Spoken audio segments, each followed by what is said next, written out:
Lazima pia tukumbuke kwa sababu kule mfumo, na nimesikia mwenzetu kule Mombasa amemzungumzia masuala ya kama tunaweza kuwa na hitilafu yoyote ya mitambo, hitilafu ya zile vifaa, lakini pia tukazungumzia mambo ya ile digital register, na pia kunaweza kuwa na shida yoyote kwa kutambua wale ambao watakuja na ID. Mwenzetu pia alizungumzia kuhusu ID na kutumia ile ID. Lakini nataka kusema hivi kwamba uchaguzi wa Wakenya, uchaguzi ufanyika kwenye vituo ambavyo viko karibu sana na wale wa Kenya ambao wanaishi kwa lile eneo. Na sababu moja ambao tunakuwa na wale party agents, na tunakuwa na wale observers, na tunakuwa na pia wale maafisa wa tume ambao wanatoka kwenye kile kijiji. Sababu moja ni kutambua nani anakuja kupiga kura pale.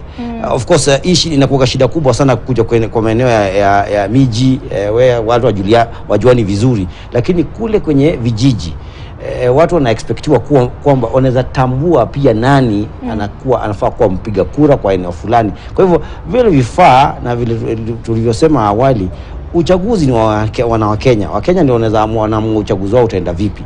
Wakitaka kuwe na michezo kwa uchaguzi, basi kutakuwa na mchezo kwa uchaguzi. Tume imejiandaa kadri ya uwezo wao. Tunajua wanaweza fanya zaidi mbele ya hayo, na tumeona kwenye ile ripoti ambayo wamepatiana leo, wameelezea kwamba wamejaribu kufanya marekebisho kadhaa kwa ile sajili kulingana ile ripoti ambayo ilikuwa imetoka awali kutoka kwa KPMG. Wameweza kureduce ile namba ya dead voters mpaka 0. Hiyo linafaa kuwa jambo rahisi, kwa sababu ni kupatiwa list na kusema tumeondoa hao wote mara moja.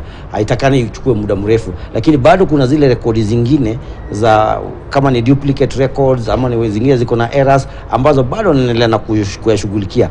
Matumaini yangu na matumaini ya Wakenya ni kwamba tume itajaribu haraka iwezekanavyo imalize ile shughuli nzima ya kusahihisha ile sajili, kuhakikisha kwamba kila kitu kiko shwari.